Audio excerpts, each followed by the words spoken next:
Unmute micro...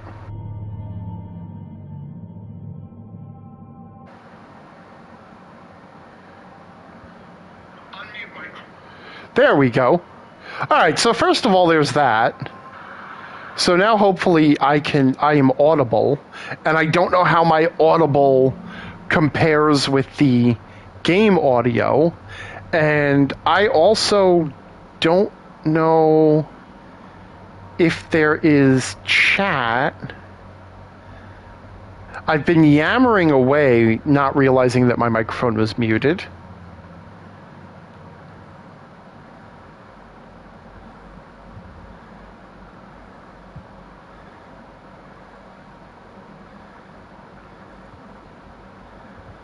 Okay.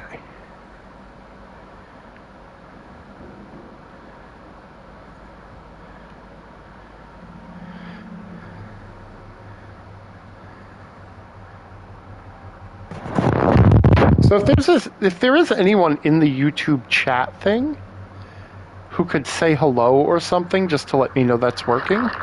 So if there is anyone in the YouTube chat thing who could say hello.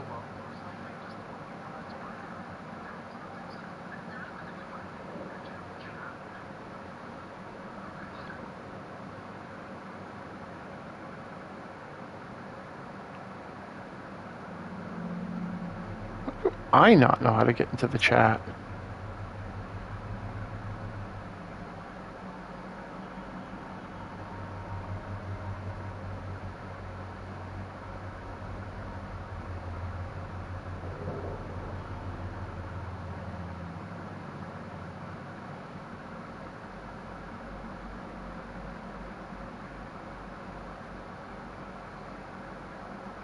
Hey, okay, Great Kate is here, misspelled Kate, and I have a chat message to indicate that I actually can see video chat, or the YouTube chats, because as I was explaining, and if the audio needs to be balanced or something, please let me know.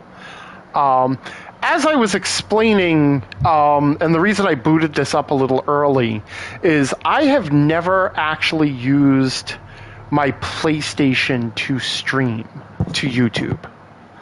So in previous streams I've done, it's all been through my desktop and through OBS and all of that. I stupidly assumed this would all just work.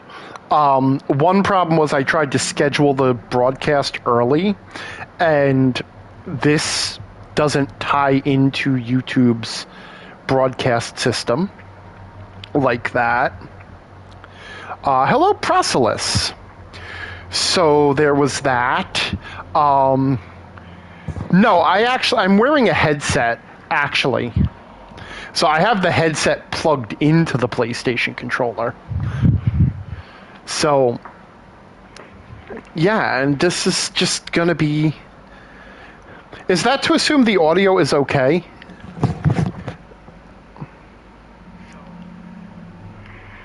Yeah, and this is just gonna be... Is that to assume the audio is okay? Alright, I just pulled up the stream on my phone so I could listen to the audio. And it is... I guess it's actually a little loud. I don't know. Yeah, okay, so you can't compare this to the proofread alouds because there's a dude named Rattercrash, Angry on Rattercrash, or Frenemy for Life Rattercrash, actually, who runs a remaster on my audio. Though I guess the live proofread alouds, you've heard those, and they're not terrible either, but that's Discord. It is what it is. Also, it's really hot right now, and I have the air conditioner running in the room, and I'm not going to apologize for that.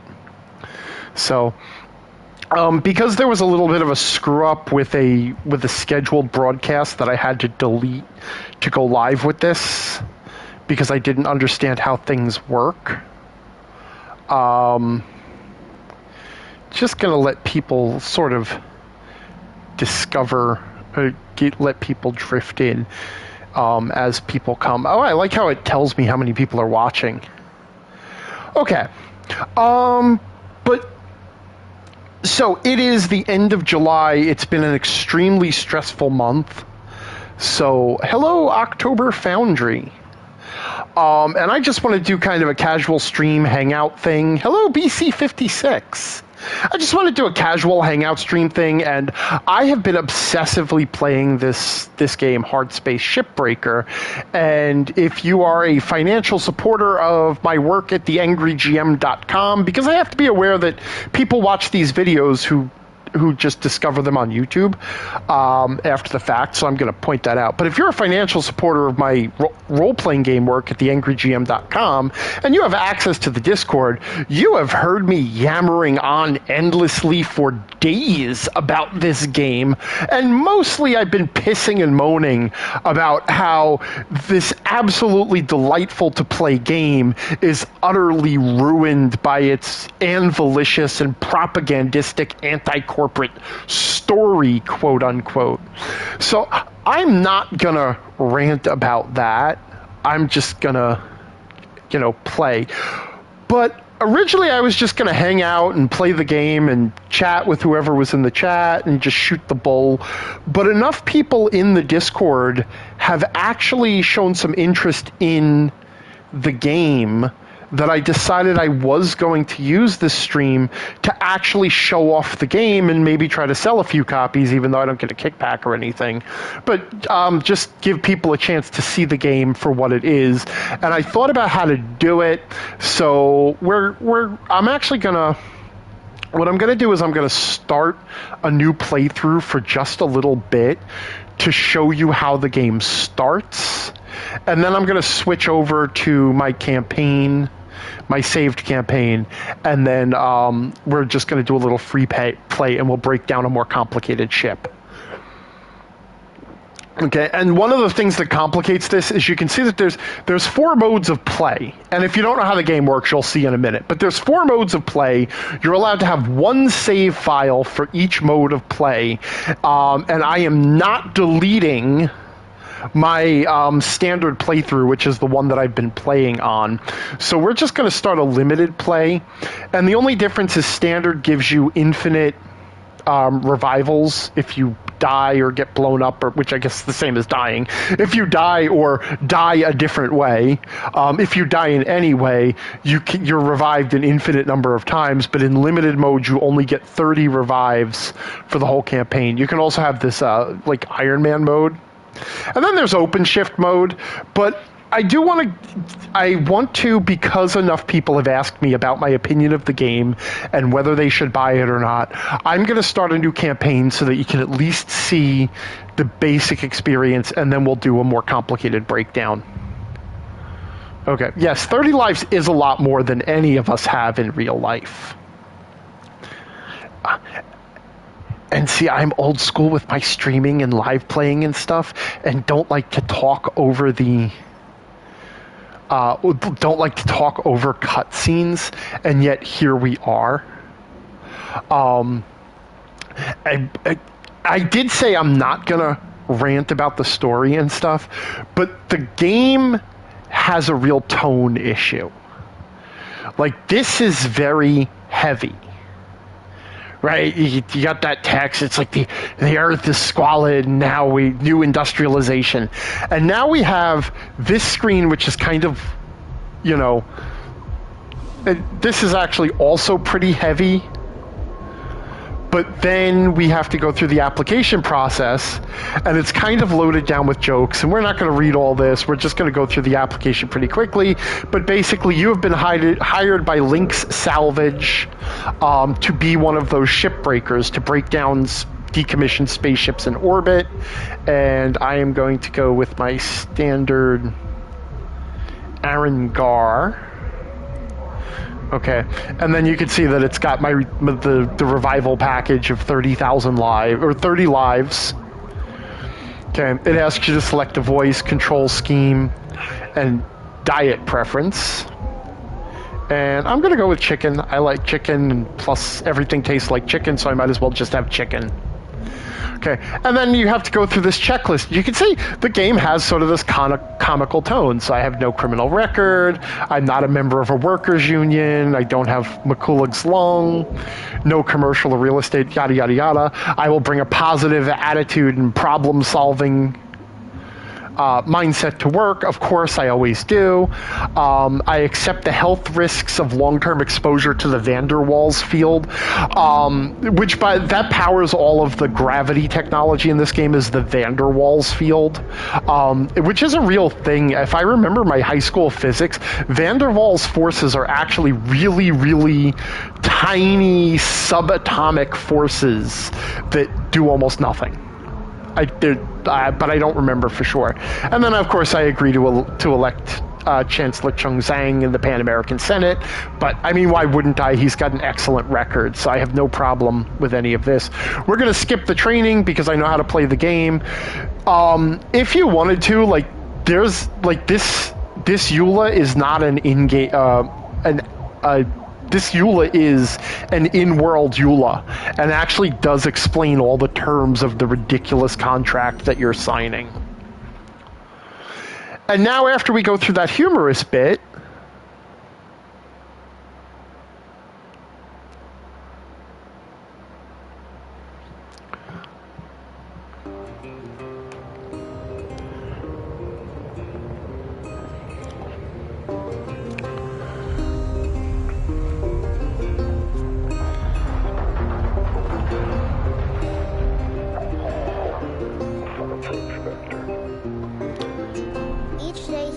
into the yard to earn his wages working hard. I pray to the stars and heaven above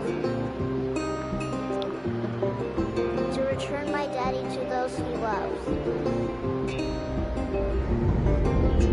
If there comes a time when he and death meet, bless the next cutter that takes his seat.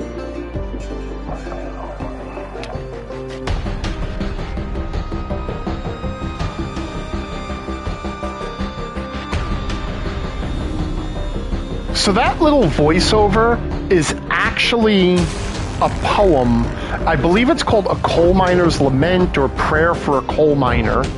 And it is mostly what it is.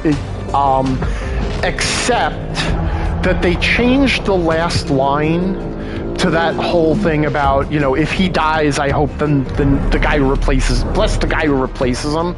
And they did that purposely because they wanted to emphasize how heartless and uncaring this company was, because, you know, it's not enough to evoke coal mining and mining towns. They really want to drive home just how heartless and hateful the company is. Your automated Lynx onboarding experience will now begin. Please observe this important message. Space, boundless promise, limitless resources, a brighter future. It's here where hard work... Yeah, October Foundry. The soundtrack in this game is fantastic. Though there's only about 5 tracks that play through the main game. President of Lynx Corporation's Salvage Division. When my great-great-grandfather exited founded Lynx... Great Kate is commenting on how heartless the company really isn't, and I did go on an extensive rant about how Lynx is actually, just based on the gameplay, one of the most wonderful and safety-minded companies that you could ever possibly work for, and I promised I wasn't going to do that here in the chat. And our key So, to our continued progress. You've been selected from among thousands of candidates to join the Lynx family. I totally would work for Lynx too, by the way. I really do think that their record is excellent. And that I'm not going to get into it.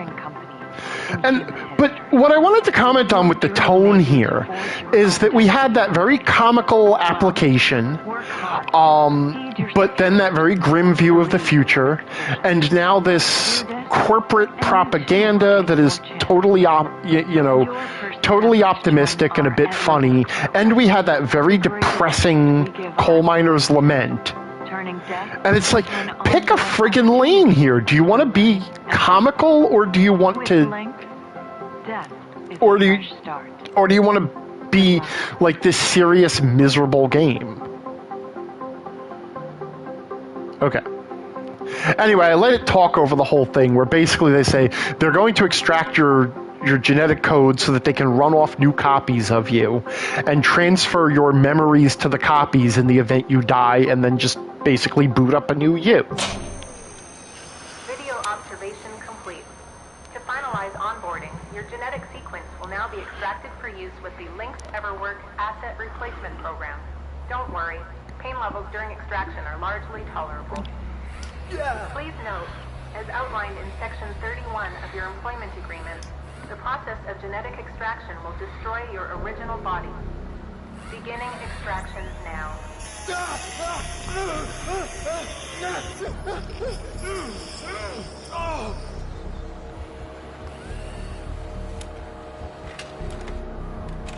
Extraction analysis and backup complete.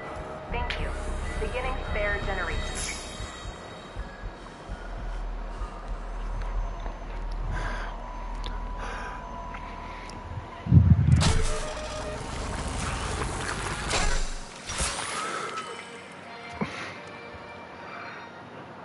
I love that line. Congratulations, it is now safe to die.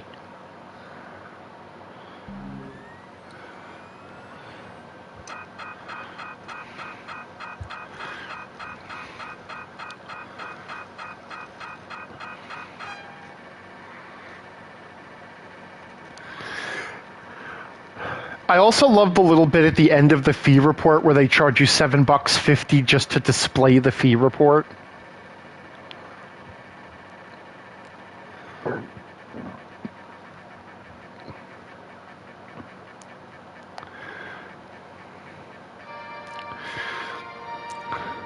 So yeah, so you start the game. So you start the game with $1.25 billion in debt because of all your fees to be hired and onboarded and what have you. And then gradually, as you play the game, you are paying down the debt. Okay. And again, I am not going to talk about the whole business of this and point out that you are not really an employee, you're an independent contractor, a franchise owner, and that Lynx has done you a wonderful service here. But what is really interesting... So, and now we're actually in the game, finally. Because none of that shit actually matters to the game that much. So we get some new messages. We're just going to skip through these here and start playing. So this is just email. Because I skipped the tutorial, it gives me a sticker. Welcome aboard. The name's Weaver. I'm the foreman for yourself and a couple of other shipbreakers in this region. And welcome to your new home. There's everything you need. This is officially called a ready-made long-term employee habitation something. Around here, we just call it your house. All right, let's start a new shift and pick your first shift to work on. It's like 12 minutes just to get to the point where you can play the game, and all that shit is totally ancillary. Okay, so here's how the game actually works now, right? So each shift, you get to pick a ship, and we're going to pick the simplest ship we can to start with, which is these mackerel class hulls, and we're going to just do a mackerel class station hopper. Okay, you can see the mass and the value of the ship. The ship is worth $5 million, or actually it has a salvage value of $5 million. And then along the bottom there, you can see that there's this progress indicator. So your goal is to salvage 100% of, or as close to 100% as possible of the value of the ship. And as you cross different thresholds, percentage thresholds, you hit milestones and you earn what are basically experience points and advancement. You also have a hazard level. And right now, because I'm just starting out, but I skipped the tutorial, my hazard level is 2, and that defines what you're going to run into when you salvage the ship. You pick the ship, it's put into your bay, and then you get to start. And so... It's all yours, Cutter. Now try to remember. Nanocarbon goes in the processor. Aluminum goes in the furnace. Try to salvage the entire ship if you can. We call it using the whole buffalo. You'll hit And the surface after that way. Starts knocking out that Yeah. inventory. I love Weaver. He's an awesome character. To the next range. Good luck out there, Cutter. We Okay. run. And of course, it's your standard 3D space controls, so you can roll and pan around, and you can check out the ship that you've got to salvage.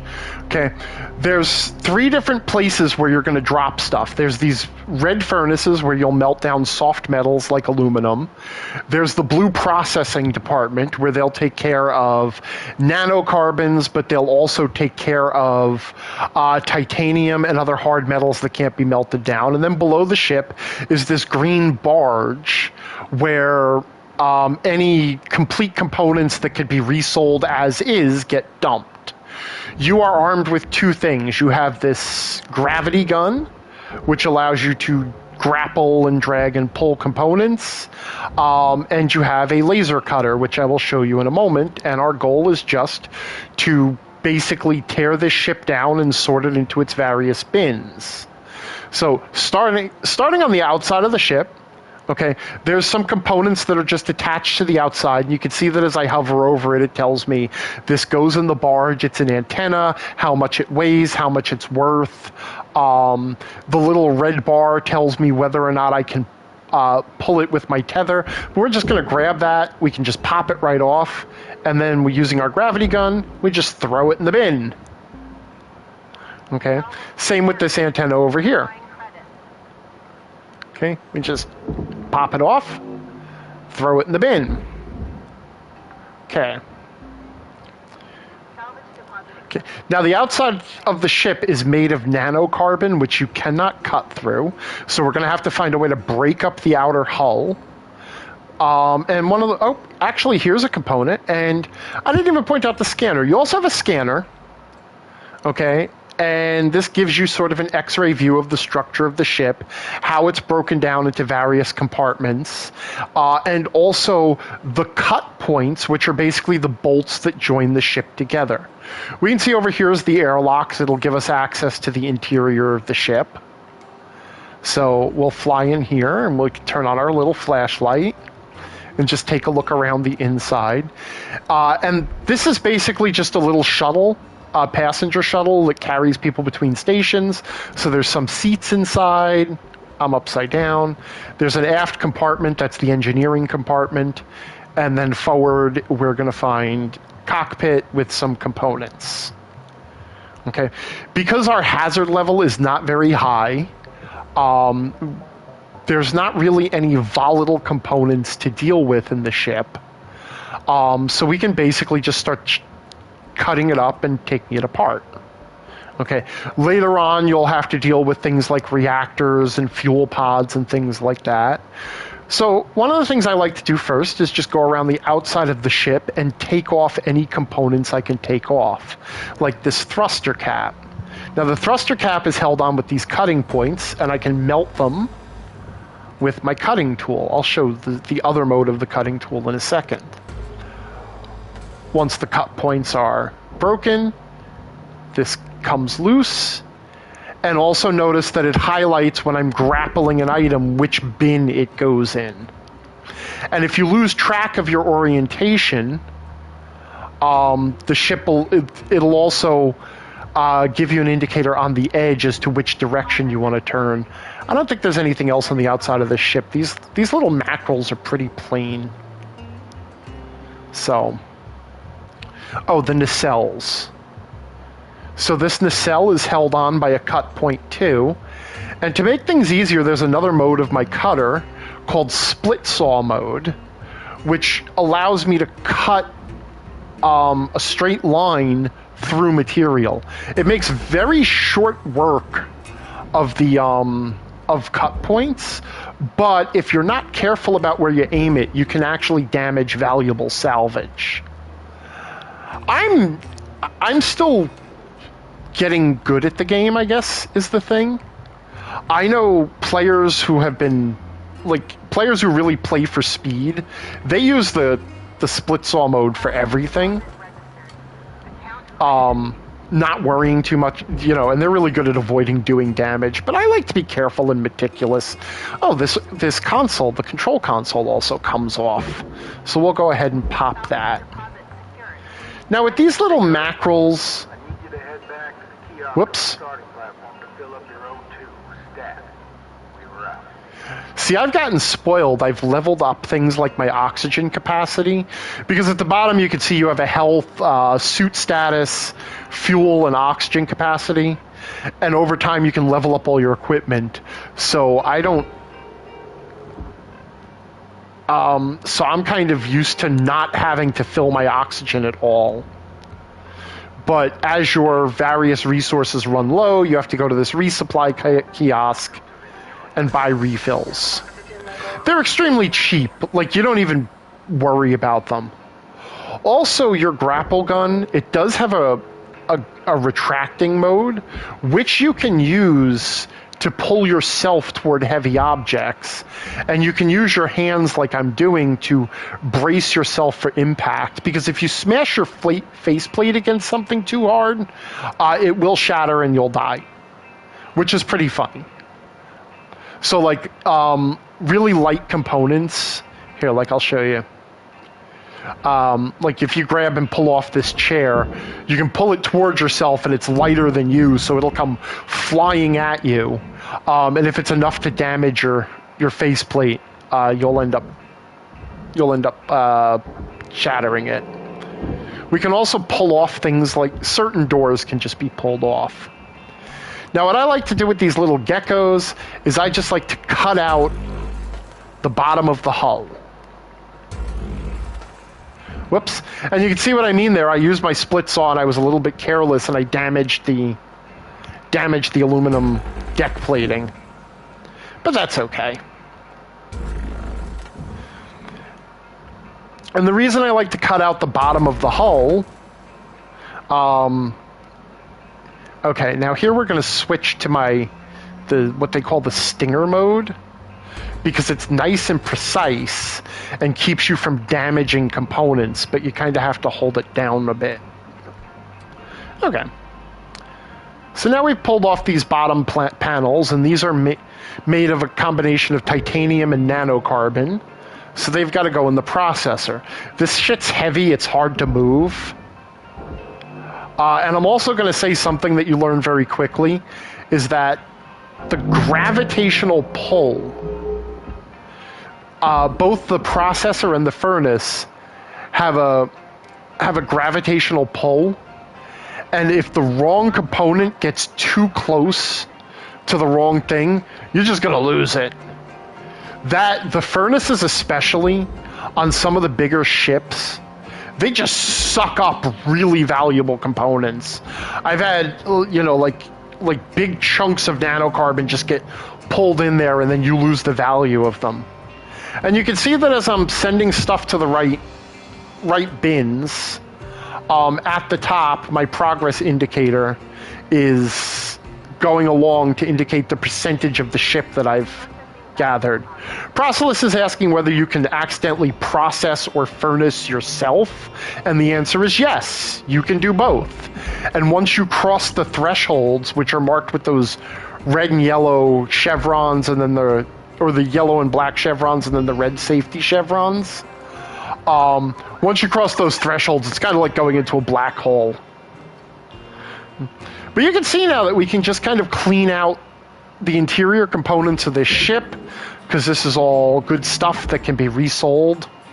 So we just yank it off and drop it in the barge, like these lights. I hate these lights. Actually, these little, I call these hockey pucks, these little tiny safety lights, they're such a little pain in the ass to grab on and pull off. And man, does the company like to just shove them everywhere. Ripping them off just takes forever. And they're worth so little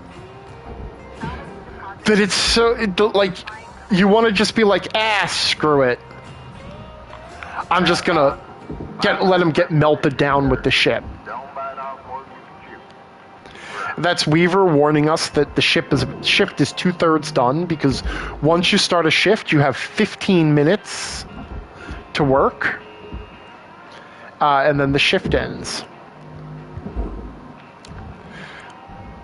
Like anything you don't salvage properly, you can just you can actually end the salvage at any time.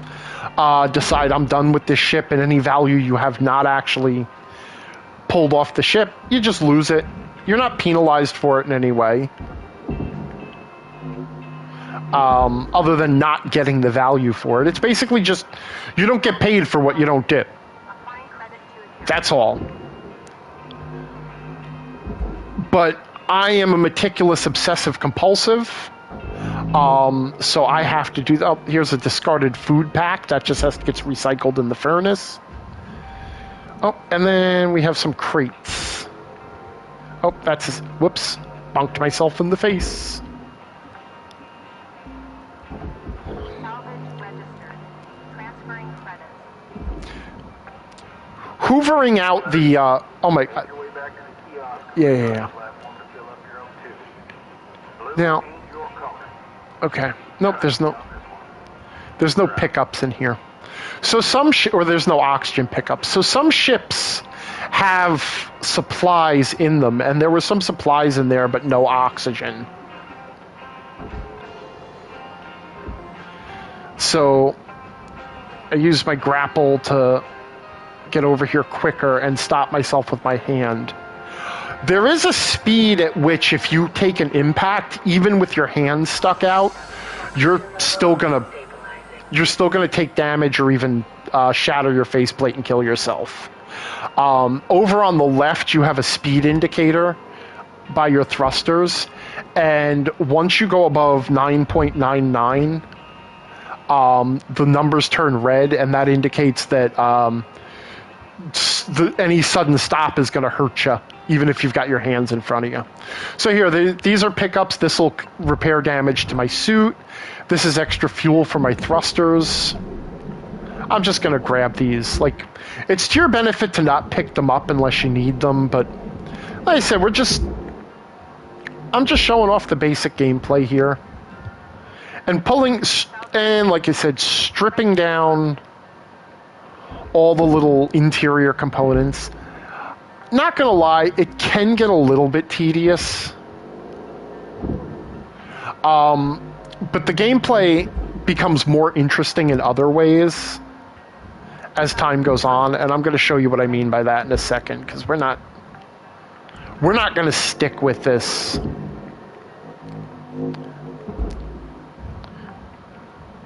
Because I want to show you what you can expect. Once we finish the shift, we're gonna change play modes here. Or maybe not. Maybe we should keep stripping this down a bit. Cut off the... Oops. Yeah, see, I'm being careless. Food pack. Salvage deposit registered. Account credited. This bag of chips cannot go in the barge. If it does, I will not receive credit for it.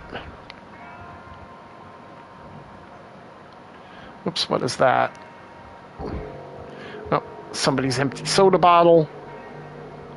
That's got to go in the furnace. All right. Our shift is almost done. So I'm just going to keep pulling stuff out of the cockpit for now. And then the next shift, we're going to have to actually cut up the ship. Right now, we're just cleaning out the interior. And I think we've got it pretty much cleaned out. There's a couple of hockey puck lights in the in the cockpit. These little mackerels, once you know what you're doing, you can get them stripped down in about 2 or 3 shifts. If I was better with the 3D controls, it would probably be 2 shifts. And if I wasn't so nervous about using the split saw cutter. Okay. We'll just let the shift clock run out at this point. Then we'll come back and we'll cut down the hull. So end of the day, it goes through everything that you've how much you've managed to salvage, how much it's all worth, your progress, and also it tracks your MP and your LT. LT are links tokens. They are used to buy equipment upgrades. MP is merit points, and that's used to actually level up your certifications. And I'll show you certifications in a minute. And then you load, and you wake up, and it's another day. Good morning, Shipbreaker. Your allocated shift time will be commencing shortly. And then at the beginning of each day, you're shown your daily living expenses, your income from the previous day, and whatever you have left over, you subtract your expenses from your income. Whatever's left over is applied to knock down your debt.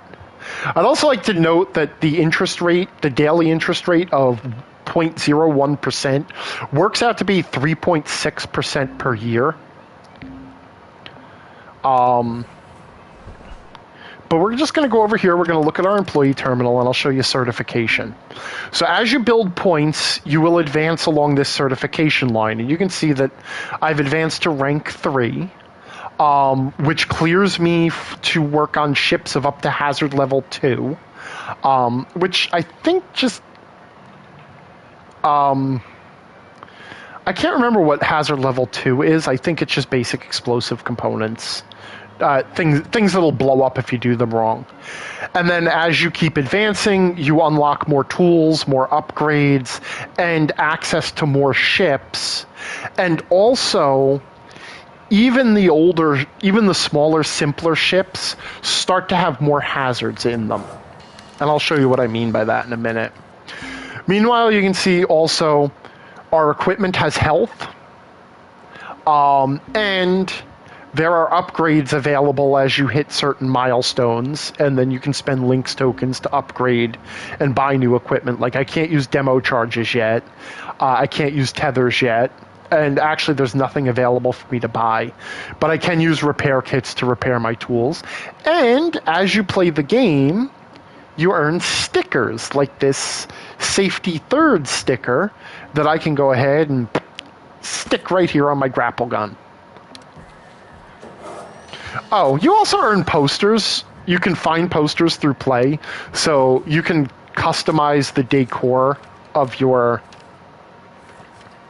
habitat as you find more posters. But we're going to go ahead and continue, and now we have the option to either continue with the ship we were scrapping, or just take a new ship and dump this ship, any value remaining in it we lose out on, and then pick a new ship and start again. So you can always pick whatever ship you want to work on. But we're going to keep working on this station hopper, the Nebulous Langmuir. And now I'm going to use the grapple gun to get me over there quickly, but not so quickly that I'm going to damage myself. Whoa, I missed. Alright, so I got a break. Okay, because now what we're going to do... I have a cat in the way. Biscuit, sweetie. No.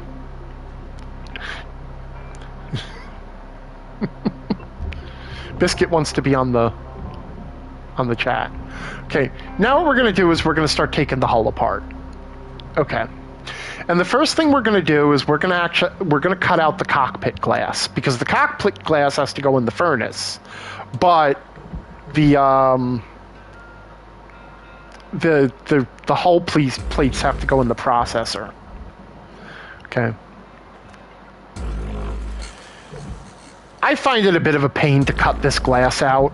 And you can see that I actually accidentally disintegrated a little bit too much glass. If I should do it from the outside, because then you can get a good angle on it and just cut the whole thing out in 4 cuts, but meh. What you gonna do? Okay, so now I've cut the glass out of the cockpit. And glass has to go in the furnace, so we're going to grab it and throw it. Raw material accepted.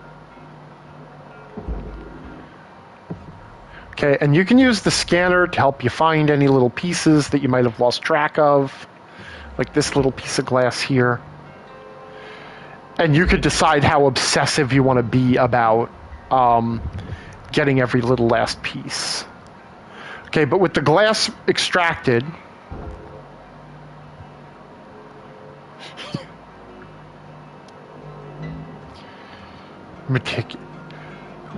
I am meticulous. Just throw the whole thing in the process. Listen, that's not cool, okay? Because you work in the processing department, okay?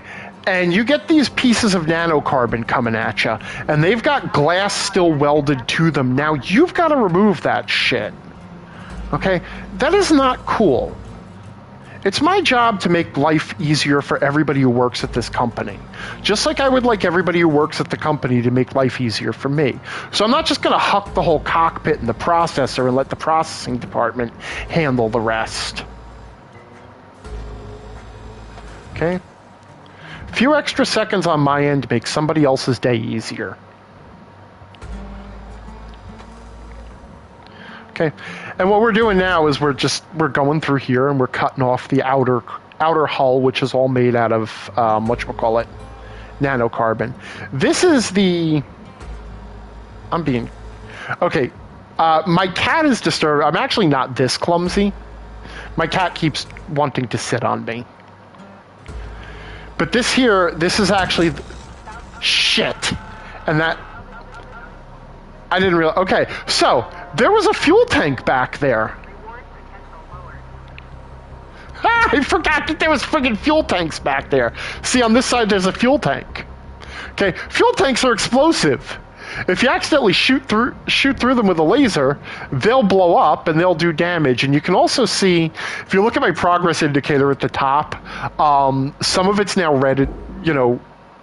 Turned red, because that's value of the ship that has accidentally been destroyed. I just cannot get that value back. I was not looking where I was cutting. Also, I have actually gotten spoiled by my upgrades. So there's upgrades to your scanner that let you see. I did. I demonstrated an important game mechanic. That's what I did. Also, your gravity push thing, it can shoot volumes of material. But now I'm not being careful, and I got aluminum going in the processor.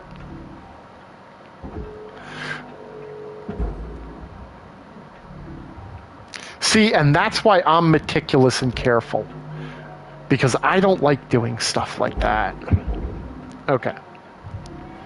And now we spend forever cleaning up this mess. Just huck the whole thing in the processor.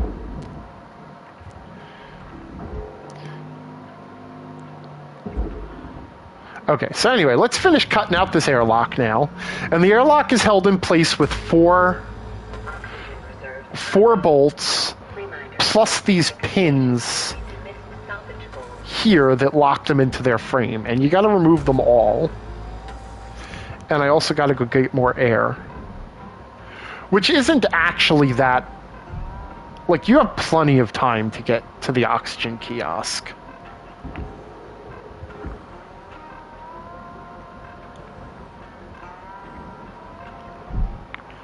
Alright.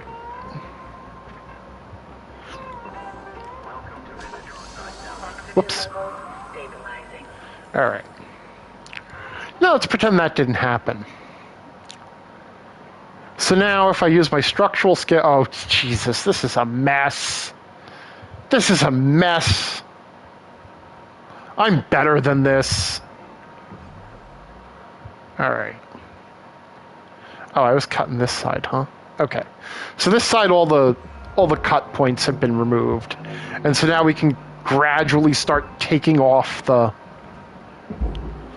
outer hull, which is all this nanocarbon.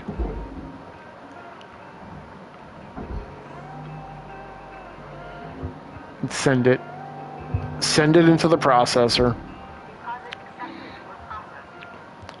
Oh shit, there was a light on there I didn't strip off. And I was just talking about how I try to take good care of the processing team.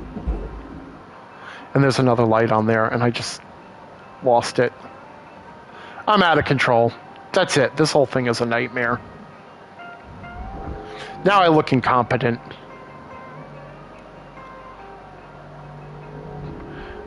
I was bragging about how meticulous and careful I was. Okay. And you can see the airlock in there is just one unit. It's actually fairly light, and that can be barged. Because they can just reinstall that on some other ship. And then what we're left with here is just the aluminum inner hull. Now, we're going to go ahead and strip the other outer hull down. I'm not going to take the time to because I'm just demonstrating, so I'm not going to take the time to pick up all the little bits and pieces. I'll just accept the loss. This isn't my real campaign anyway. But we are gonna... Nope, we're not. There's a fuel tank. Here's what we're gonna do. We're gonna be smart about this. So there's a fuel tank down here. We absolutely cannot let our laser brush the fuel tank.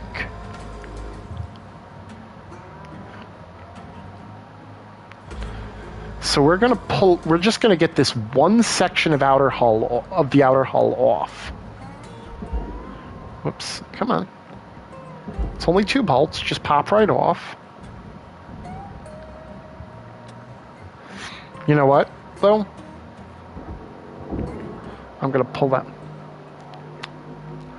So the game makes a joke during training that you try to salvage as the entire ship and get all the value out of it you can, which they call using the whole buffalo.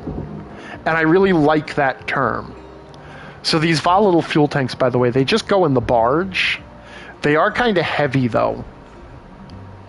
And then once you get them moving, they get inertia. Come on now. You're making me look bad for my viewers.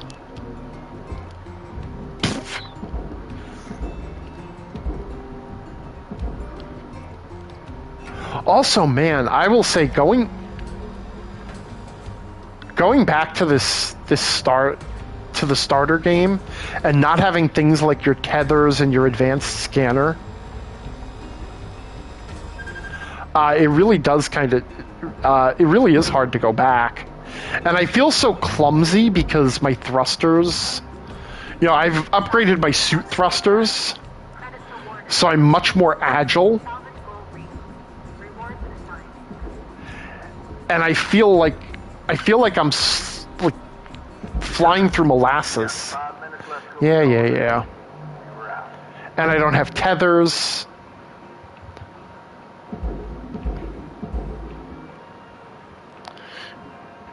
Okay. And now that there's no fuel hazard, well, you started the game without tethers, right? Shaper is saying not having tethers would ruin me. But you start the game without tethers. You need to earn your way to them. But now notice that the split saw mode, it does cut these bolts very quickly, and you can cut multiple bolts at a time. Okay. The other thing, and this became much more important to me later on, but your gloves actually have van der Waals force generators in them, so you can hold yourself steady next to, by holding your hand button down, plant your hand on something. And then that helps counteract some of the forces. So, like, I've got my hand now planted on this, planted... Yeah. So I've got my hand planted on the wall, and it's holding me stationary. Apply credits to account. Alright, so... I need air again. You get spoiled once you've leveled yourself up, man.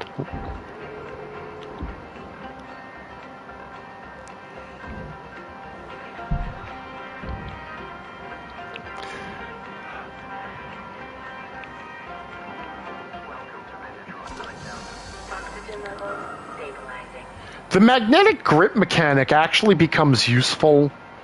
Like if you're trying to extract something from a piece that's tumbling around, it holds you steady relative to that piece.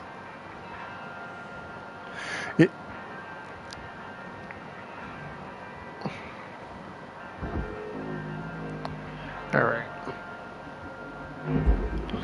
I'm trying to decide whether or not Shaper was commenting that he's been playing long enough to be down, to have gotten his loan down below half. I'm trying to decide whether or not I'm actually going to end up playing this that long, because as obsessed as I am with this game, or as addicted as I am with the game right now, once you've done every ship a couple of times, I kind of feel like it might not have that much staying power. Like the first time, it's just figuring out what that ship's issue is. Okay, and we're going to aim this carefully to cut 2 bolts at a time, since I'm just working around nanocarbon right now. There's a little bit of aluminum here, but I don't care about it, because you're going to see what we do to the aluminum in our hull.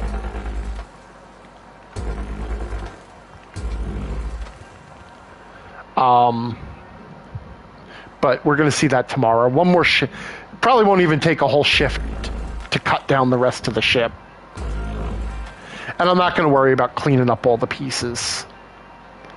Okay, now we do want to be careful. I'm going to be careful here, because it's a point of pride, because there's an aluminum panel here that I will just slice apart right behind those pins. This is your 1-minute warning cutter. I like a really nice, clean salvage.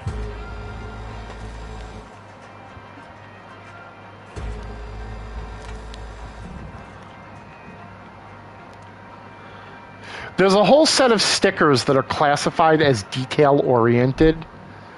And I like to think that that's how my employee review would describe me. Like when Weaver was giving me my 6-month evaluation, he would say, "Yeah, he's very detail-oriented.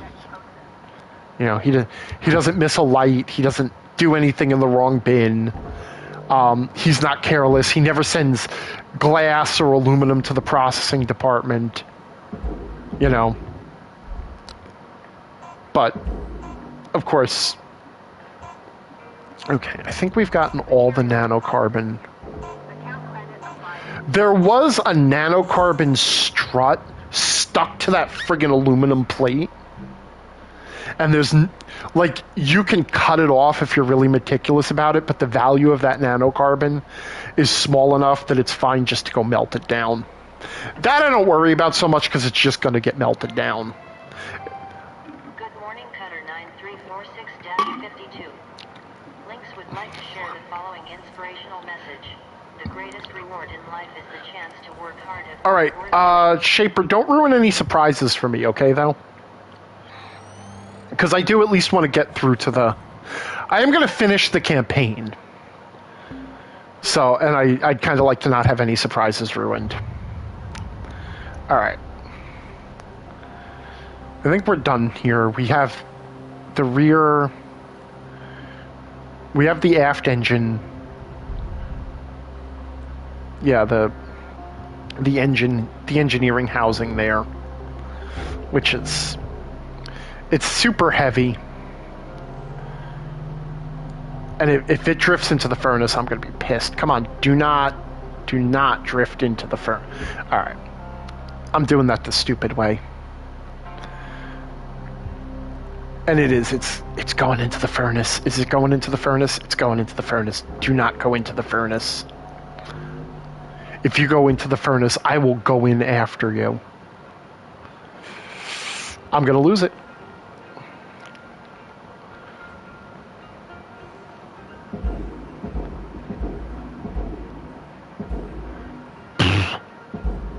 Ha! Pulled it right back from the jaws of hell. All right.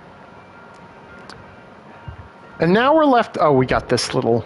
This is the engine housing, which kind of caught up there in the aluminum.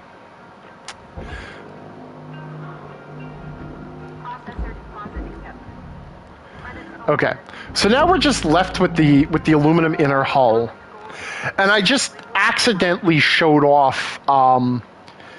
There is a little bit of bugginess in the physics engine that can sometimes really screw you up. And that is, even if something is too heavy to move so that you cannot exert forces on it, other physics objects can exert forces on it. Okay, so my pulling on that titanium X-frame was able to move this aluminum structure, even though the aluminum structure is too heavy for me to move otherwise.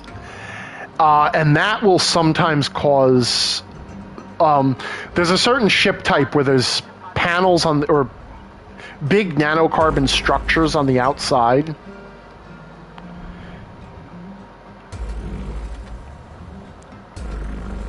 Okay. And meanwhile, by the way, I'm just slicing this down the middle, separating it into two halves, which should then be light enough for me to move. Yeah. Because then I can just throw the two halves of the inner hull. Come on now. Come on. Come on. All right, fine.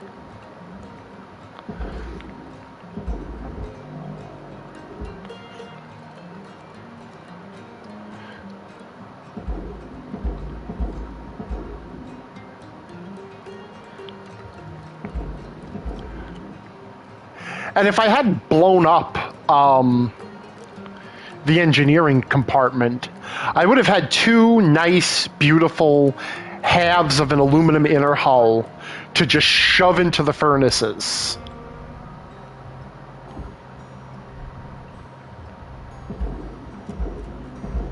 All right.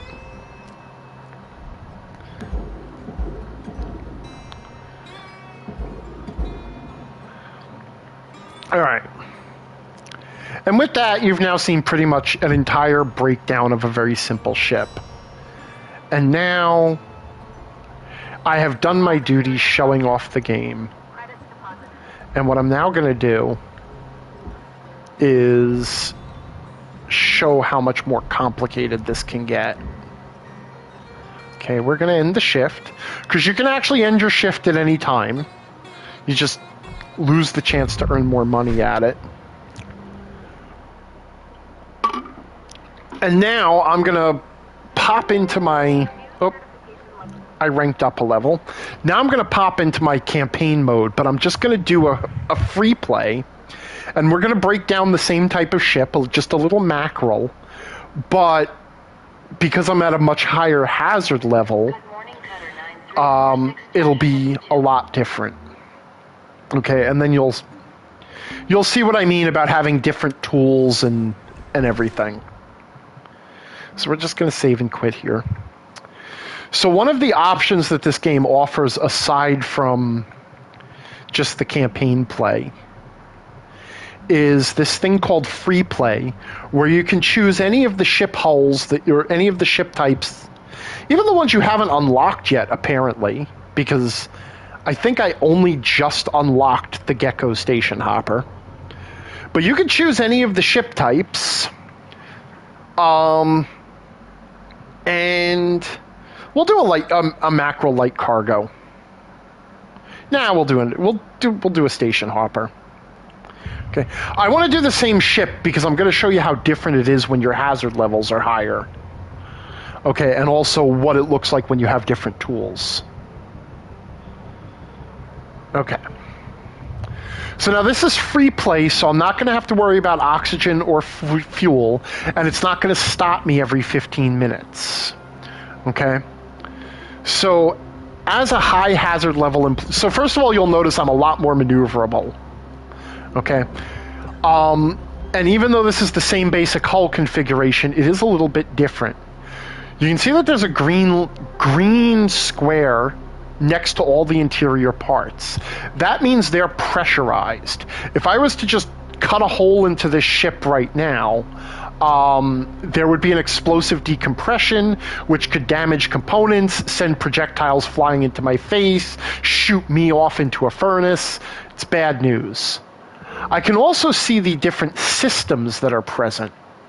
So I can see the nacelles, fuel pipes, fuel tanks, electrical systems. This ship has a first-class thruster. Okay, and then there's a bunch of electrical components which can electrocute you. The ship also has a Class 1 fusion reactor, which once you start to extract that, it will start to melt down, so you have to get rid of it quickly. It also puts out radiation that causes static. And then there's these coolant tanks that will explode if they're punctured, which can damage you and also break components.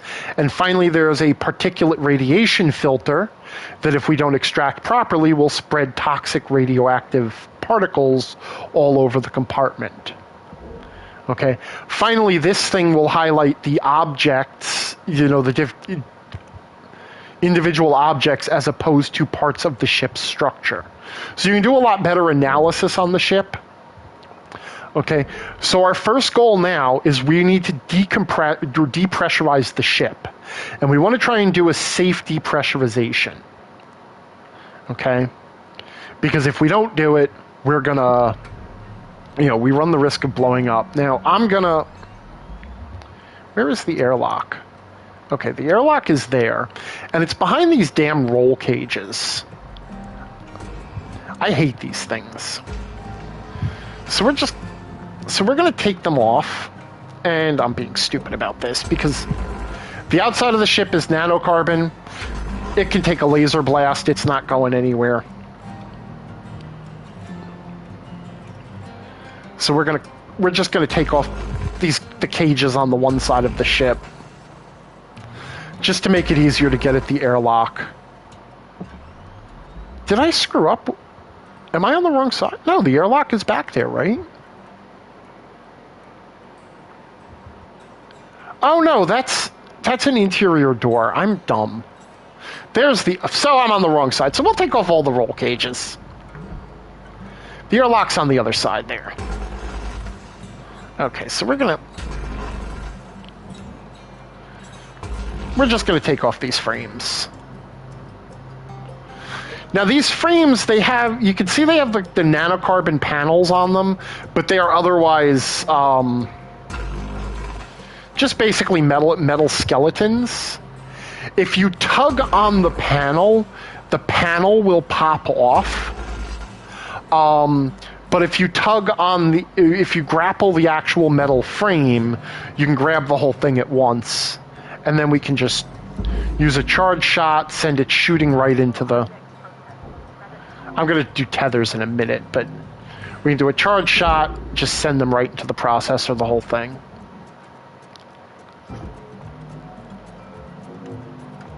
Okay. So now we have access to the airlock, and we're going to use the airlock to enter the ship so that we don't depressurize the ship. Airlock depressurizing. And this is the way the game goes once you start to unlock the higher hazard levels, is you have to examine your ship and sort of make a plan for how you're going to deal with the different hazards. Okay. So now we're inside, but the ship is pressurized. If I was to cut out of the ship, then I would have the same problem. And what we're looking for in here is an atmospheric processor. And that'll allow us to depressurize the ship safely.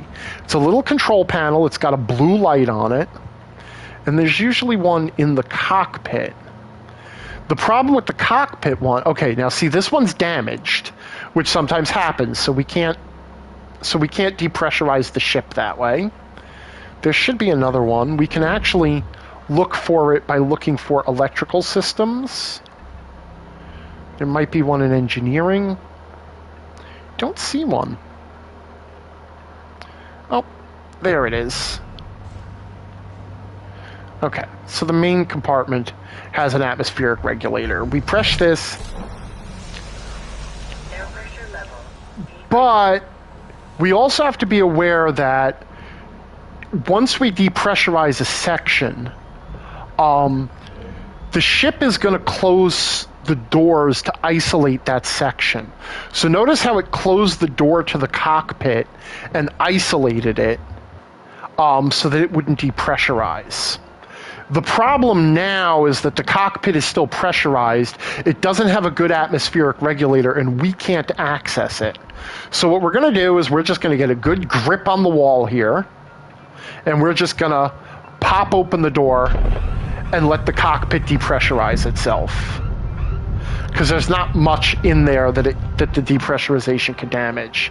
And now we can look, we can see the whole ship has red indicators, except for that airlock, which we can just depressurize with the control panel. And the whole ship is depressurized. No more risk of explosive decompression. Okay. Now, what I'm going to do next is, we noted that it's got a thruster, there's a reactor, there's radiation filters, there's coolant tanks, and there's a fuel system. I like to get all the volatile stuff out of the ship as quickly as possible, so that in the event that something does go wrong,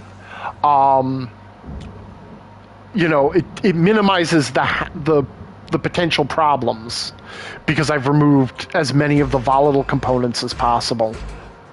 I know that's not the fastest way to do it, but I always assume that there's the chance that I'm going to screw something up. But in order to clear myself some room to work, I am going to take off the bottom of the ship, as we did before, and we're just going to clear out some of the loose shit in the main cabin. And I'm being very careful not to damage anything. That's why I'm using my precise stinger laser rather than the splitter. And then grab that food packet, make sure it gets thrown out. And then what I'm going to use is a new tool that you unlock. You actually unlock this tool fairly early, and they're called tethers. And they allow you to tether components to each other, move them all at once, and even tether them whoops, let's not lose track of where we are, and even tether them into into the barge or the processor or the furnace. So we could just send those 3 panels flying off the underside of the ship. Okay. We can also use those tethers to just help us kind of quickly clear these barge items by strapping them together and then tethering them to the barge. And this will help us. Yeah, tethers are really awesome. And they make things a lot quicker and easier. They are a little bit finicky, though. Especially because as soon as you lay down the tethers, they start to contract. Which means objects can move around while you're tethering stuff and get in the way of the tethers. But we can just kind of quickly... You also want to stay out of the way of anything shooting along on the tethers. Okay, and now we have the broken atmospheric regulator here. that can go. Okay. And now we can pull off the door to the engineering compartment. We don't need to tether it. It's just one thing. And because we have a charged push now. Okay. And now we can get here into the engineering section. The first thing we're going to do is we're going to extract the thruster. To extract the thruster, we have to eject it from its housing. And then we're going to go around the outside and remove the thruster nozzle and pull the thruster out and barge it. Okay. So now the thruster cap, we have to be careful about because we can damage the thruster cap. Okay. It's cuttable.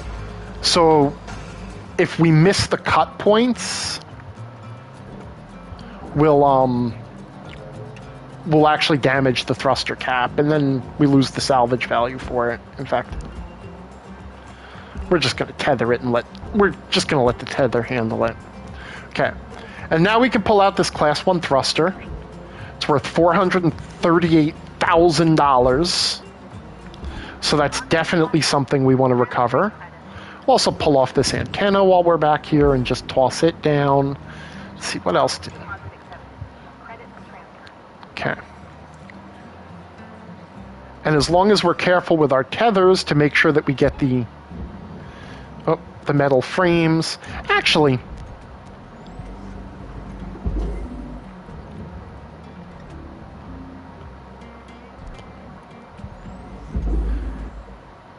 okay, good enough.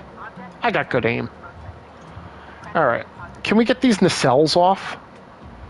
Okay, now these nacelles are bolted into the ship. Okay, and we can see there's actually fuel lines running to them. And we're going to have to cut the fuel lines, but in order to cut the fuel lines, we have to flush the fuel system. So I guess we could do the fuel system next, right? Yeah, let's go. Can we get into the inner hull easily?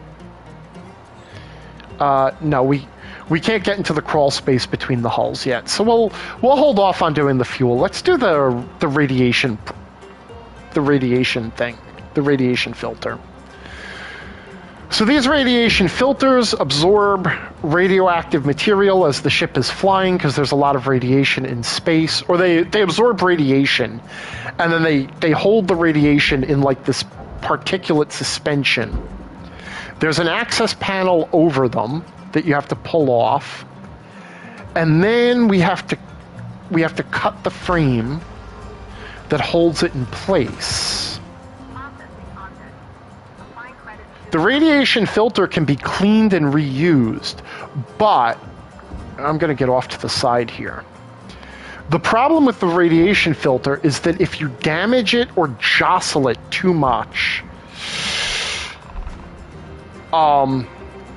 which I did, because I let it come flying at me, you can see that it has now spread these radioactive particles in the ship. They are interfering with my helmet. That was clumsy. And they take a long time to dissipate, but they can be dissipated sooner with coolant. So yeah. There are whoa, I hit the wrong button. That was a pickup. Dang it. Don't go in the processor. Your money. Got it. Okay. So this is just free money. It's basically a wallet that I picked up. Huh. I have actually not lost control of a radiation filter yet. So we're just going to stay clear of that for a minute. That was really embarrassing. I don't know how much damage it does. I don't know what else it does. And I haven't actually tried to clear it with the coolant. What is... Did the ship list? What made the ship list? Huh. Alright, the ship is listing. So now the barge isn't straight below it. Oh, so apparently the radiation particles are also volatile and sensitive to fire. This is annoying because the ship has listed a bit. And again, it's because there is some bugginess in the physics engine.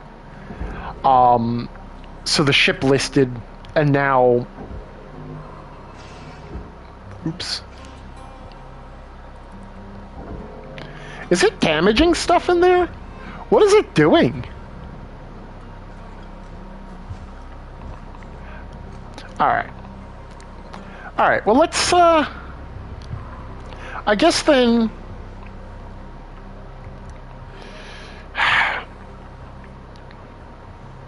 I guess then we should try to get a coolant tank, but to get a coolant tank we're going to have to get into the inner hull, and that means cutting out the glass window.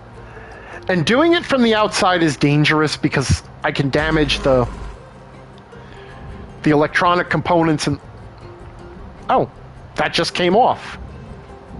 Except that there is a little bit of glass still stuck to the cockpit, to the hull plating, and I don't like that, so we're going to cut that off.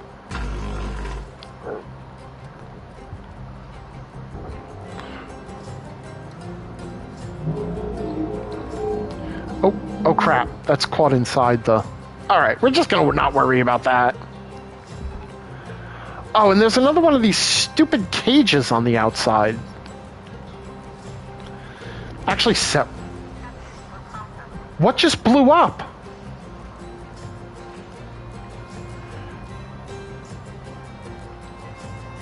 Oh shit, the Whoa! Whoa, whoa, whoa, whoa, whoa, whoa, what the hell is happening? This is a friggin' nightmare. What is happening in there? Okay. Okay, that part of the ship is just a no-go. We're done. We don't go in that section anymore. Okay. I learned an important lesson about respecting... Yeah, I know the salvage was destroyed. Thank you. Alright, so I learned not to mess with the radiation.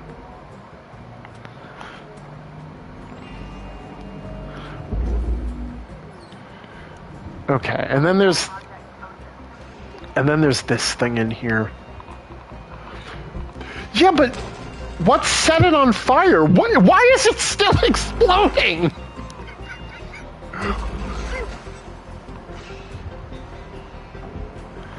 This thing has those annoying tearaway panels too. Did the electricity ignite it?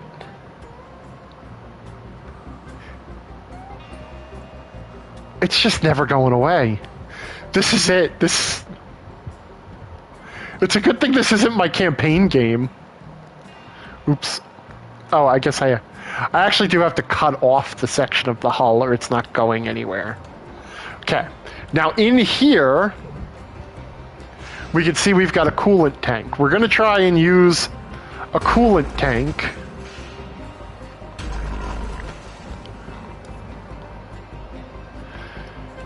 to end the radiation scourge, because my training email told me I could do that. I'm also being really careless using my split saw. Why aren't you coming off? Did I miss a pin? Oh yeah, there's a bolt on top. Alright. I really do know what I'm doing.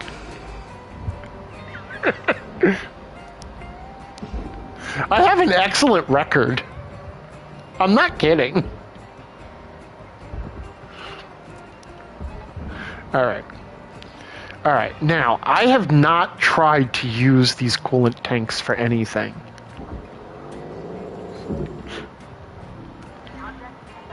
Okay. So here's what we're gonna do. We're gonna very gently... Oh no, the radiation's gone! Okay. No, is it? Yeah, the radiation's gone. The problem solved itself. Salvage deposit. Thank you for understanding that, Kate.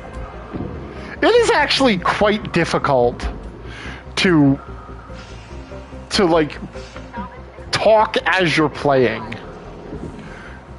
All right, we're just gonna pull all this shit out. Okay. Still a lot of electricity here, so we're gonna get all the like. Oh, there's this junction. Okay, so these power junction boxes, they put out a lot of electricity. If you're too close to them, they will ground out through. Okay, actually, everything seems to be trying to ground out through me, so we're gonna keep our distance here. Let's get the power junction box out of there. Okay. Just let it go. Alright, that seems to have calmed everything down.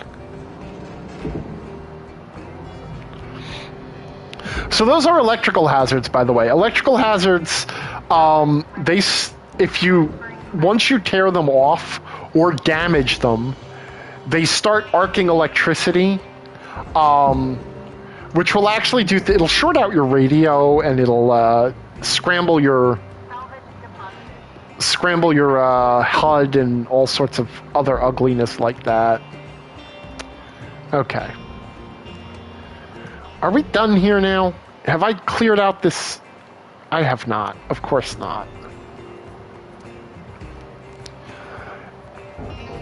If there was one thing I can do without, it is actually pulling all the resellable shit out of this ship. This is the tedious part. I like dealing with the hazards and stuff. We haven't even done the reactor yet. I've lost track of where the reactor is. It's a good thing the radiation didn't blow up the ship's reactor, because there was a fusion reactor in this ship somewhere.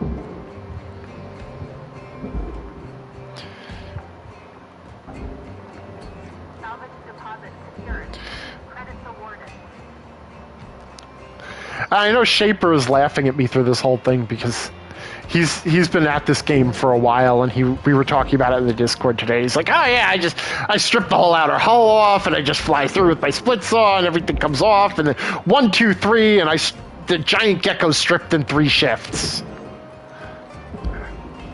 And like a moron, I'm like, I'm super meticulous. Whoops! Oh, there goes the radiation filter. Oh, everything exploded. Oops! I dripped into the furnace. Where's the reactor? I lost it. I like to be super careful.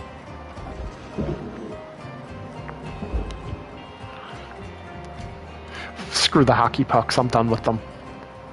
Okay. Okay, so the engineering compartment here is actually loaded with electricity. So there is this computer terminal in the middle. And then if we check it out with our system scanner, you can see that there's actually a bunch of junction boxes which will electrocute us. No power cells. And then there's all this cabling. So we're going to, again, cut out the floor. I thought I did cut out the floor.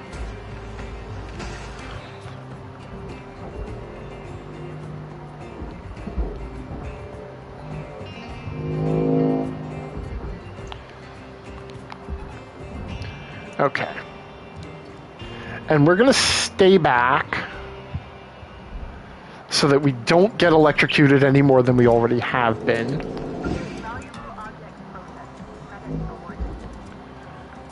And just get these junction boxes out of here.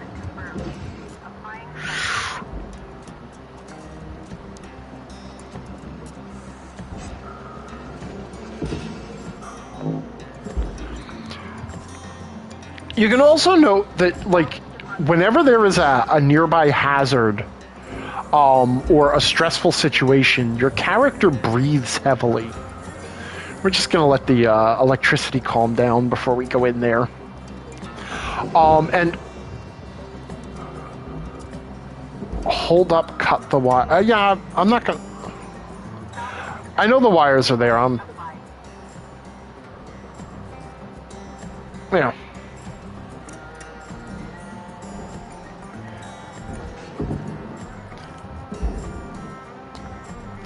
Yeah, I just stayed back for a second and let the electricity calm itself down. The wires are another really annoying one. Where you have to cut... You have to cut these junctions to separate all the cabling. And then the cabling all goes in the furnace. Technically, right? Technically it doesn't matter because this whole... They're basically strapped to... Or they're basically fixed to... Material accepted.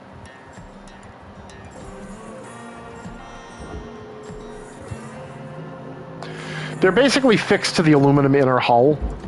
So...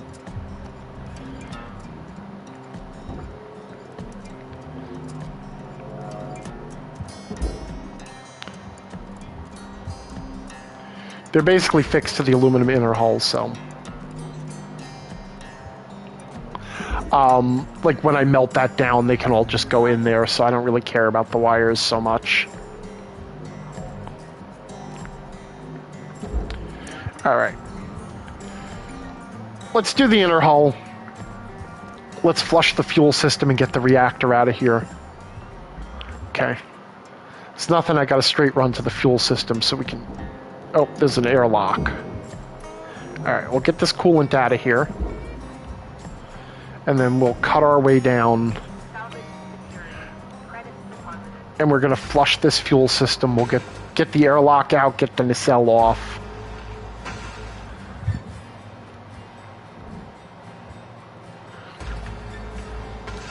I don't want to risk... I do have to remember that there's fuel pipes in here. See, right above... So above there are the fuel pipes. And you can see that there's glowing lights on them. That tells you that there's currently fuel running through them. So you have to be very careful not to let the laser touch the fuel lines. Which is why I rotated myself around so that the laser is coming out of the right side of of my body. Can I now get through? Yeah, I can now get through. Okay. So fuel lines connect to fuel tanks, and where they connect to fuel tanks, there is always this flush valve. I say always. There's often a flush valve. And what the flush valve does is pull the fuel out of the pipes back into the fuel tank. So now these pipes are safe. I can cut into them without a problem. Like so. The fuel tanks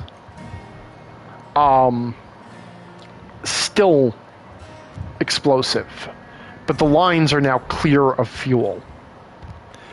And because the lines are fixed to these nanocarbon hull components, they kind of hold them all together.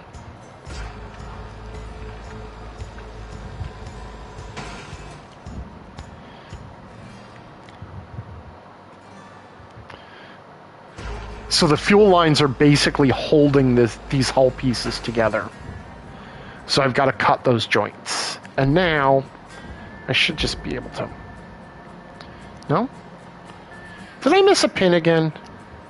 Oh. No, I forgot which direction was the outside of the ship. As happens sometimes.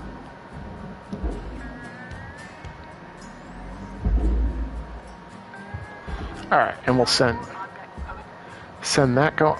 Ah, crap, there's a control panel on the outside of that, and I didn't pull it off. It's really driving me crazy that the ship has tilted. I hate that. Yeah. And all these little individual pipes.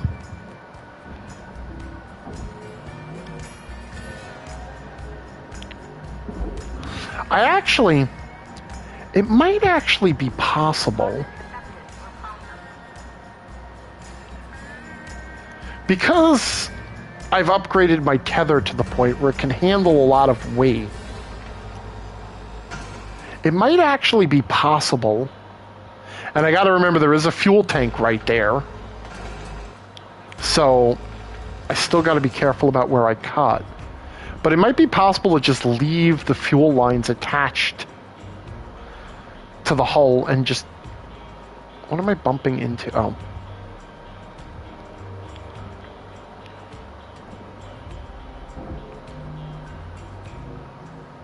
Yeah, okay.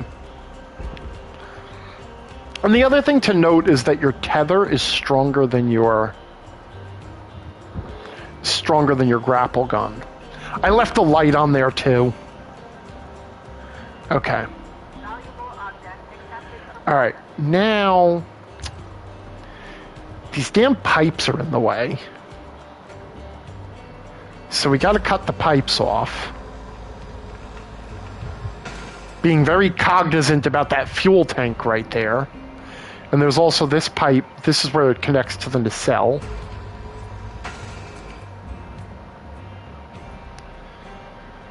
But, actually...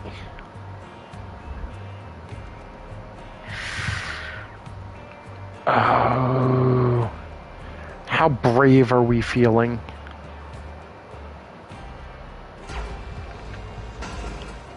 Okay.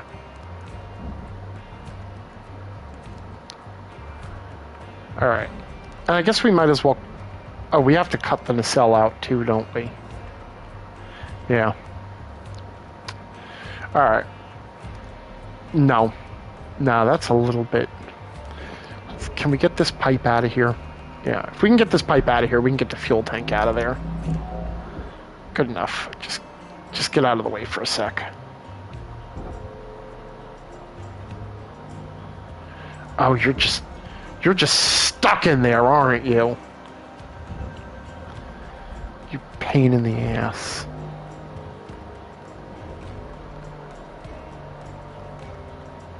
Alright, it's coming. It's slow, but it's coming. Alright, and now we'll let its inertia do the thing. And we'll back up. Let's pull it off the ship. And then send it down.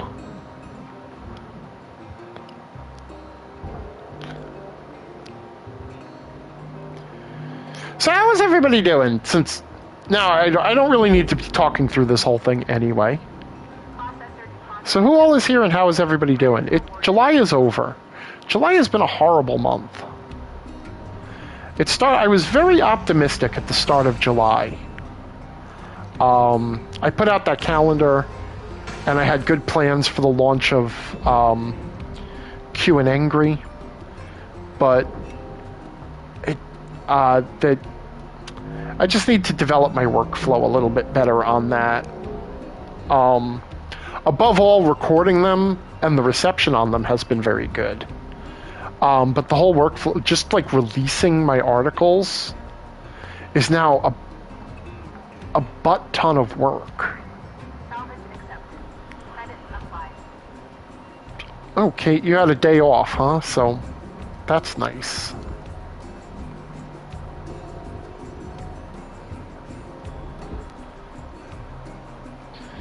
Alright. Alright, we got that side done.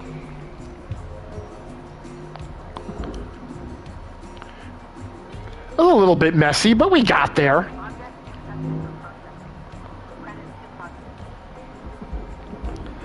And I sent another light to the processor because I'm a terrible employee. Alright.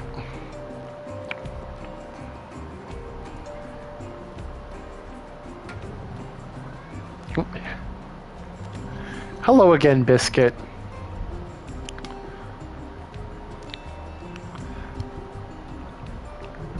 I'm not going to make this a very long stream. I'm probably going to hang out for another half hour or so. It'd probably give us time. Probably give me time to finish this breakdown. I hate the roll controls on the PlayStation, by the way. I really should just change the my control setup.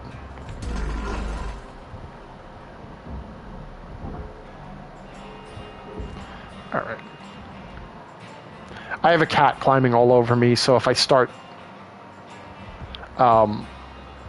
if I suddenly jostle a radiation filter and blow up the ship, again, blame Biscuit. Material accepted. Hello, sweetie. See, normally at this time of the evening, it's... this is when I either sit and watch some TV before bed, or... Shit, that's still attached, huh? And I don't want to cut in that direction.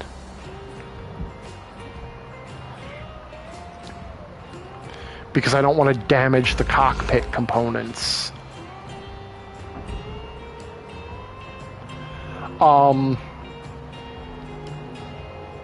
So normally at this time of the evening, this is the time when I sit in front of the TV on the couch, and Biscuit then sits on me and takes a vigorous bath while sitting on my chest. So she's feeling a little neglected right now, but...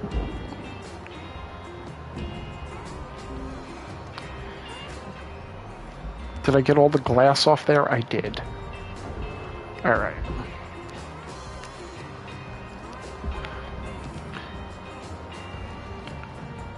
Ow, and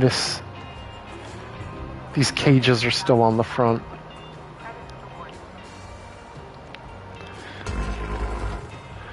I will say one thing about streaming on the PlayStation to YouTube, and that is you can't, like, if anybody's chat is longer than a couple of lines, you don't see the whole thing.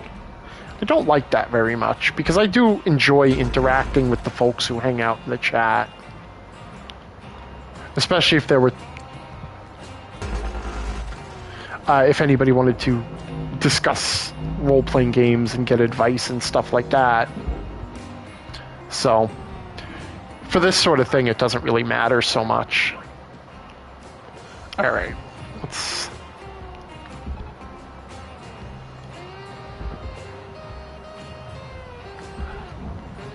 Oh, I didn't cut... I forgot I didn't cut the bolts yet. And we have coolant tanks. And we're not going to... No more disasters. Okay. Oh, God. No more disasters. As I just ripped... Huh. Alright, well... That wasn't quite how I planned it, but...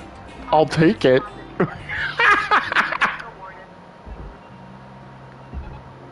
Alright. Coolant tanks can go down. Okay, and then this thing here... Yes, no more disaster, famous last words. So this glowing purple thing that is interfering with my HUD... That's the ship's fusion reactor. It's a very valuable component, extremely volatile.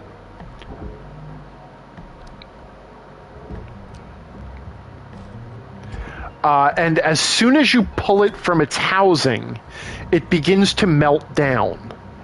And once you do that, you have to get it into the barge's field to stabilize it. These are the Class 1 reactors, not a big deal. You just send them right down into the barge, and they're contained. And it's as simple as that. Provided that you saw that you knew they were coming and cleared a good route to get them into the barge. And now, this is... Alright, I can't get back to the fuel line to flush that fuel line. So we're going to have to go through the engineering section. Alright. So we're going to have to cut off the ship's butt.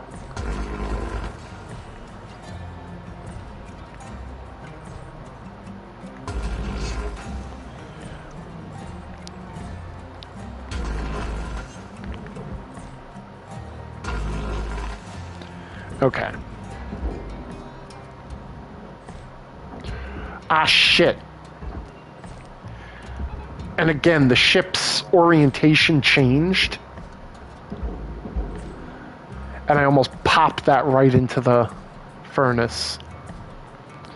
Alright, see, so now we can get at the fuel line, the fuel system here from the back. We can flush the fuel pipes. And now we can start cutting safely. But I think... Processing valuable objects. Credits awarded. if I'm really, really careful here, we should be able to just get this...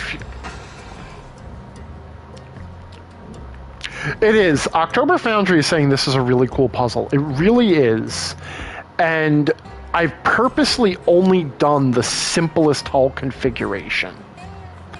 So, because I know that there's some people who are actually interested in picking up this game based on me talking it up. So, there are 4 basic hull classes or hull configurations. And then each one has three or four different models of ship. And within those, there's also some random variation into what spawns. And as you play through the game, you also unlock different hazards. And the game trains you on some stuff, but it also expects you to kind of figure out your own processes for certain things. So, you know, depending on... And each hull type has its own quirks. Like the Atlas hulls, they have these very unusual quantum reactors, or quasar thrusters. You end up running into Class 2 reactors, which are different. The Javelin class tankers and heavy cargo ships have a very interesting structure to them, and they also have the Class 2 reactors that require you to disassemble some of the reactor's safety components before you can take them out. And as you keep working on the different ships, you kind of get to know how they're put together. So, like, these mackerels, they're all based on the same basic pattern with an aluminum interior hull, no upper or lower hull. You know, so just the nanocarbon plating for the upper and the lower hulls. So it's pretty easy to strip their tops and bottoms, to open them up, and then pull off the outer hull. And everybody sort of develops their own process for things as they keep playing. You know.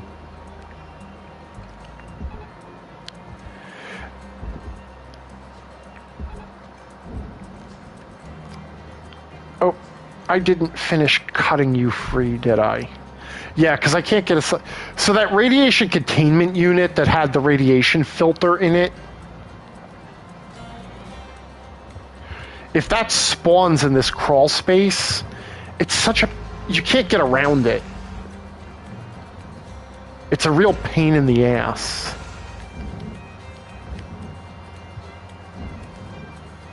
All right.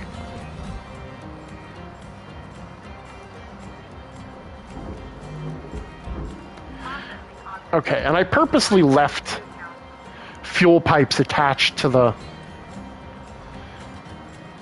that, since they're all going in the processor anyway. The cables are all going to the... oh, okay. I never cut the top of the ship off. Okay. Let's, whoops.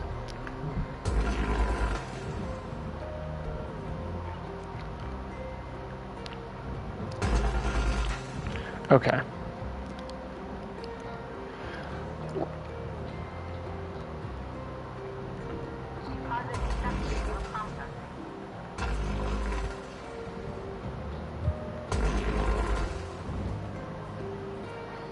Oh, those are aluminum, huh? Oops. Alright, this isn't going to be the cleanest thing in the world, but whatever. Okay.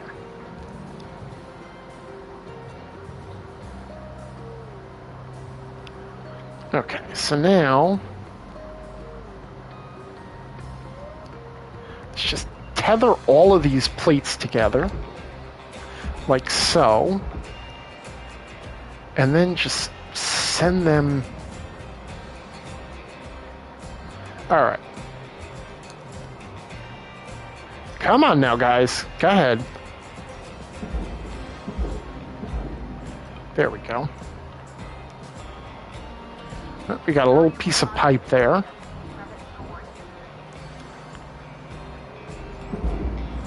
Alright, I think we gotta pull all the stuff out of the cockpit, right? Yeah. Okay. What else is... oh, we got another piece of pipe there.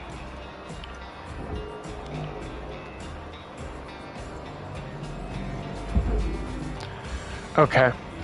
Oh, shit. Okay. Also, these the radiation housings, they have to be cut from the ship because they go...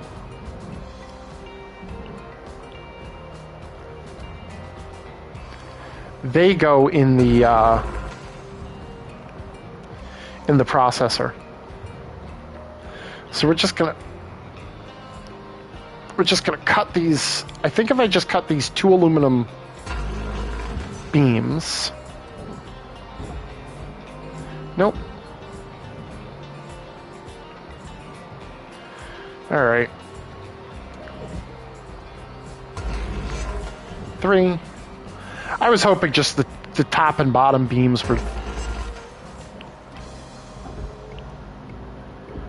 what is holding you in place?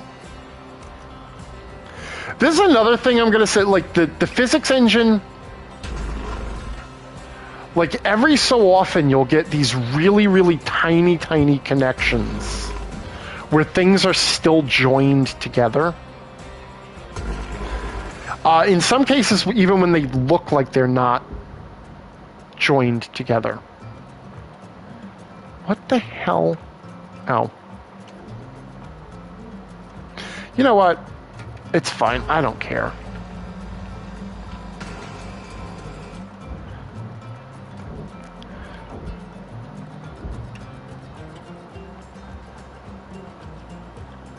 The hell is this welded onto?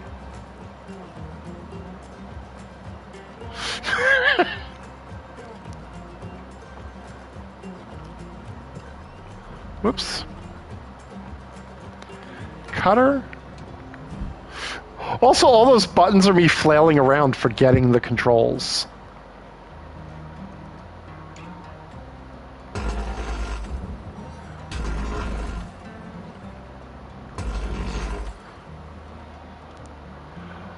There we go.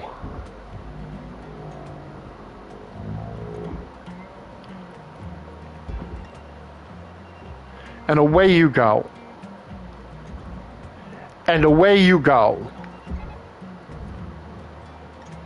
That was ugly.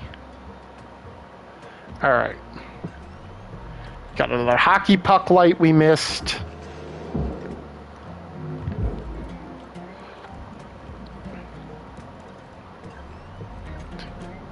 Bag of chips we missed.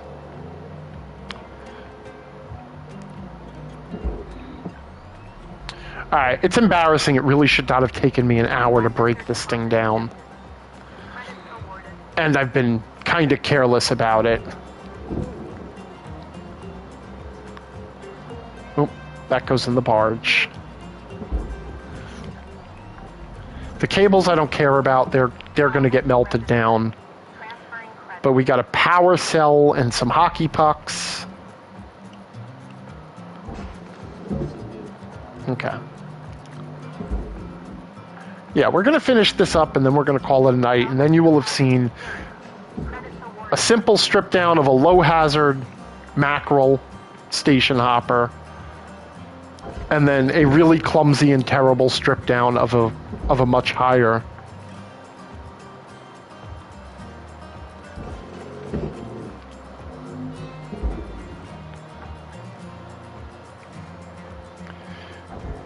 But I really do appreciate everybody for hanging out with me tonight. Like I said, it's just a chance to unwind after what was supposed to be a very optimistic month that turned out to be very, very difficult. And unfortunately, there has also been some ongoing financial and relationship fallout that was supposed to... Like, it was all supposed to be behind me, and yet it's still all going on. All right, what I'm going to do, because I do have to... Here's what we're going to do. Because I got to empty the... There's a bunch of components in the cockpit. And we can't...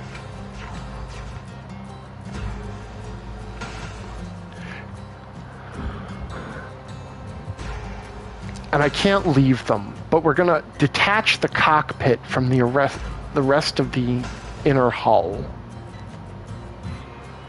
And we're just going to let the furnace gods, which, by the way, there is this running there is this running joke lore about people worshiping the furnace god. So we're just going to let the furnace god have the whole inner hull, and we're going to avoid hitting it.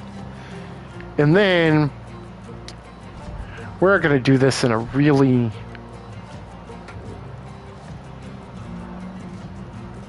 I'm going to do something a little ugly here. We are just going to melt. Now you have to be careful when doing that because your laser cutter can overheat and set you on fire. And also I lost the 11,000 credits for that panel that I just melted. But that does then allow me to just pull things right out of the bottom of the...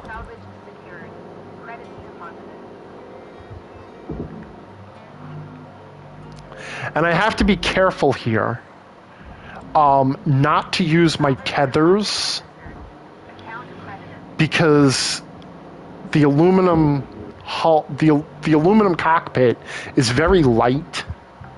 And if I tether a component down to the barge, it's just going to yank the whole cockpit down there. So you can see I'm actually I just sent the whole. All right. Yeah, so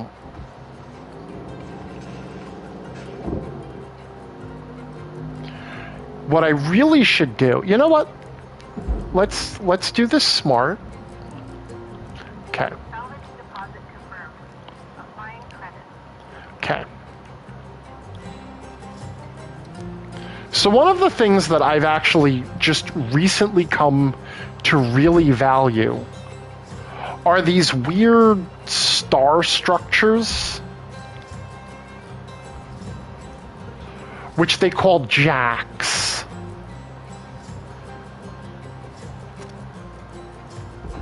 Okay. Okay. Because you can anchor components to them and hold them in place. Now, of course, the tethers have only a limited lifetime.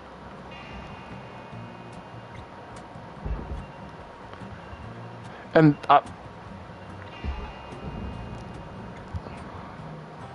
oh my gosh, I didn't even get that. They do. They look like jacks. When they refer to them as jacks, I was hearing that in the industrial sense. Ah, shit. That one broke off. All right. It's fine. Unfortunately, I'm overstressing my tethers a little bit. I was trying to be clever. Yeah, and all I did was, you know what? Screw it. I was trying to be clever. I made a mistake. I shouldn't have stripped down. I shouldn't have detached the cockpit. I lost a computer terminal, a seat, some other shit. It's fine. It's fine. I showed off. I showed off the game. I did. I sent it to the fire. We are done. We got what we were going to get out of that ship. I'm going to ask you to trust me that when I'm playing it on my own without an audience, I'm actually much more finicky. It usually takes me about four shifts to break down a ship. There is a race mode and a leaderboard, and I've looked at how quickly some people are stripping down some of the bigger ships, and I'm like, I'm never going to hit that. But but that's not why I play. I play just to chill out and take a ship apart slowly and carefully. I've compared it to taking apart a Lego set while putting away a board game while playing Operation, which will kill you. So, but anyway, that's Shipbreaker, and I'm glad I got to show it off because I have really been enjoying the game. Despite every terrible thing I've said about the stupid story and the way it's told. Because the game doesn't need a story, but yet here we are. Anywho, with that, I'm going to wish everybody a good night. And here's to a good August, everybody, and to me. And now I got to figure out how to stop broadcasting. But I hope everybody had a good time, and those of you who support me and hang out in the Discord, thank you again for your financial and also your emotional support and your patience through this ongoing difficulties in my life. Be well, all.